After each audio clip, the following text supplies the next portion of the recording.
Hi అండి, welcome to my channel. ఈరోజు అయితే బీరకాయ కందిపప్పు సూపర్గా ఉంటుందండి. ఎట్లా చేసుకోవాలో ఈజీగా చూసేద్దాం రండి.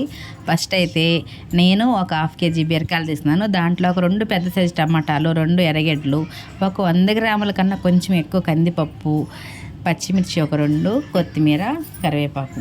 అంతేనండి. ఈ 100 గ్రాముల కన్నా కొంచెం ఎక్కువ కందిపప్పు తీసుకొని అట్లా నీళ్ళు పోసి కడిగేసి కుక్కర్లో పెట్టి స్టవ్ మీద పెట్టేసుకుందాం.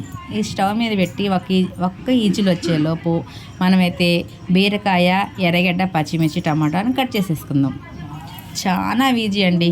అసలు టేస్ట్ అయితే చిన్న పిల్లల దగ్గర నుంచి పెద్దవాళ్ళ వరకు లొట్టలు వేసుకొని తినేస్తారు. ఏం మాటలే ఉండవు, ఇంకా అంత బాగుంటుంది అనమాట. ఒక్క ఈజీలు కందిపప్పు మనం అట్లా పెట్టి పక్కన పెట్టేసుకున్నాక మనం కట్ చేసి పెట్టుకునేవన్నీ స్టవ్ వెలిగించి కొంచెం ఒక దబర పెట్టేసుకొని కొంచెం ఆయిల్ వేసుకుందాం.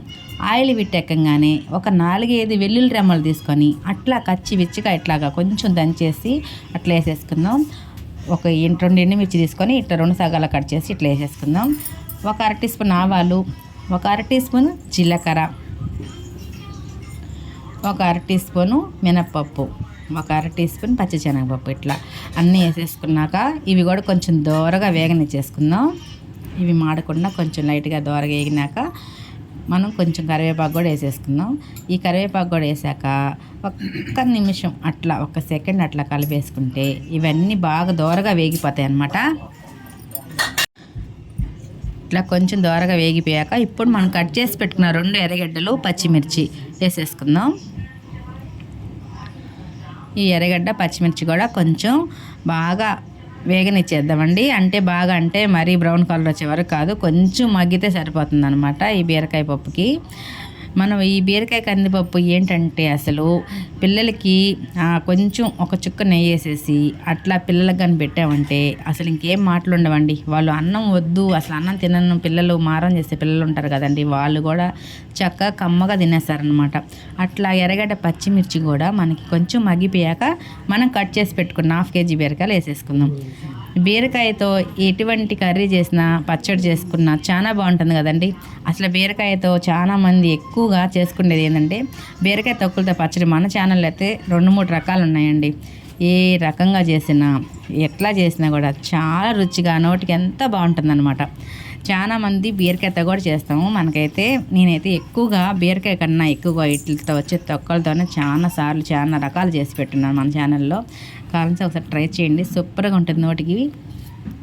బీరకాయ కూడా కొంచెం బాగా మగ్గిపోయాక మనమైతే 2 టమాటాలు పెద్ద సైజు తీసుకొని, చిన్న అయితే 3 తీసుకోండి, వేసేసి ఆ టమాటా ముక్కలను కూడా బీరకాయని బాగా కొంచెం అట్లా కలిపినాక టమాటా ముక్కలు, ఉప్పు, పసుపు వేసుకుందాం. వేసుకున్నాక కొంచెం సేపు మూత పెట్టామంటే మగ్గిపోద్ది అనమాట. చూడండి, మనం తీసుకున్న కందిపప్పు అయితే ఈ విధంగా ఒక్క విజిల్కే ఈ విధంగా ఉడికింది అనమాట. ఇంతకన్నా తక్కువ ఉడికినా కూడా బాగుంటుంది అనమాట. కొంచెం దబ్బగా ఉన్నా కూడా బాగుంటుంది. కావాలంటే మీరు కందిపప్పు ఒక 150 నుంచి 200 గ్రాములు కూడా వేసుకోవచ్చండి. పప్పు కూడా ఎక్కువ వేసుకున్నా బాగానే ఉంటుంది. ఇట్లా 1 సెకండ్ మూత పెట్టి తీసాక ఇట్లా మనం బాగా కలుపుకుంటే మనకైతే దీంట్లో నీళ్ళు ఏం పోయక్కర్లేదండి. ఈ బీరకాయలో ఉండే వాటర్ సరిపోద్ది అనమాట. నీళ్ళు అస్సలు పోయే అవసరం లేదు. ఇట్లా మొత్తం కలుపుకున్నామంటే ఈ బీరకాయలు ఉండే వాటర్ టమాటాలో కూడా కొంచెం గుజ్జులాగా ఉంటుంది కదా, అదే సరిపోతుంది అనమాట. నీళ్ళు అస్సలు మనం వాడే అవసరం లేదు. ఇట్లా మొత్తం కలిపేసుకొని చూడండి, కొంచెం టమాటా అయితే ఇంకొంచెం ఉడకాలి, కొంచెం ఉడికితే సరిపోతుంది అనమాట. మనకైతే బీరకాయ అయితే ఉడికిపోయిందండి ఆల్రెడీ. మనకి ఇట్లా మొత్తం కలుపుకుంటూ బీరకాయ, టమాటా మొత్తం ఇట్లా ఈ విధంగా కలుపుకుంటూ మనం కొంచెం ఉడికించుకున్నామంటే అయిపోతుందండి మనకి. చాలా తక్కువ టైం అండి, ఎక్కువ రుచి, చాలా బాగుంటుంది అనమాట. ఇప్పుడు టమాటా కూడా ఇట్లా బాగా మనకి మగ్గిపోయి బాగా అయిపోయింది. ఇప్పుడైతే 1 స్పూన్ కారం వేసేసుకుందాం, ఎక్కువ అవసరం లేదు. ఆ 1 స్పూన్ కారం కూడా ఇట్లా బాగా కలుపుకుంటూ ఉడికిచ్చేసుకుందాం. మనం ఏంటంటే 2 ఎండుమిర్చి, 2 పచ్చిమిర్చి వేస్తాం కదండి, కారం అయితే సరిపోతుంది 1 స్పూన్ వేసుకున్నా కూడా. మనమైతే ఇందులో పులుపు అనేది చింతపండు అట్లా ఏం వాడట్లేదు కాబట్టి కారం ఇంత కారం కరెక్ట్గా సరిపోద్ది అనమాట. 1/2 kg బీరకాయకి 100 గ్రాముల కందిపప్పుకి నేను వేసిన కారం ఖచ్చితంగా 1 స్పూన్ కారం సరిపోతుంది అనమాట.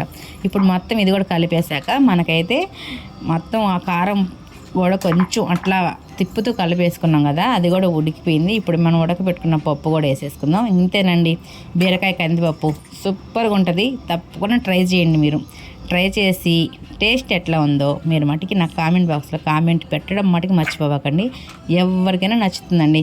నచ్చిన వాళ్ళు అంటూ ఎవరు ఉంటారనమాట. ఇట్లా పప్పు వేసేసాక మొత్తం కలిపేసుకొని ఒక్క సెకండ్ అట్లా మూత పెట్టేస్తే చూడండి గుమగుమలాడే బీరకాయ కందిపప్పు అయితే మనకి రెడీ అయిపోతుంది అనమాట.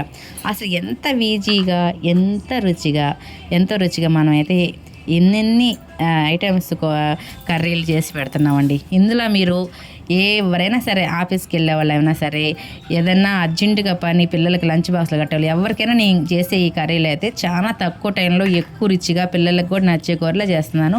మీకు అందరికీ తప్పకుండా నచ్చిద్ది. ఓకేనా ఫ్రెండ్స్, తప్పకుండా మీరైతే మా వీడియోస్ అన్నీ మీకు నచ్చినట్టయితే మన ఛానల్ని లైక్ చేసి షేర్ చేసి అట్లనే సబ్స్క్రైబ్ చేసుకోవాలి. ఓకేనా ఫ్రెండ్స్, చూసారు కదా ఎంత ఈజీగా రెడీ అయిపోయిందో. ఇప్పుడైతే కొత్తిమీర చల్లేసుకొని ఇంక వేడివేడి అన్నంలో ఒక్క చుక్క అట్లా నెయ్యి వేసుకోకపోయినా సరే ఈ కర్రీ వేసుకొని తిన్నారంటే సూపర్గా తినేస్తారనమాట. అంత బాగా అయితే రెడీ అయిపోయింది. నేనైతే ఇప్పుడు స్టవ్ ఆఫ్ చేసేసి కర్రీని అయితే దించేస్తా. సూపర్గా వచ్చిందండి. అసలు చూడండి ఎంత బాగా వచ్చిందో. మనకైతే ఇప్పుడైతే స్టవ్ ఆఫ్ చేసేసి ఎంతో రుచికరమైన బీరకాయ కందిపప్పు రెడీ అయిపోయింది. సూపర్గా ఉంది. Thank you for watching.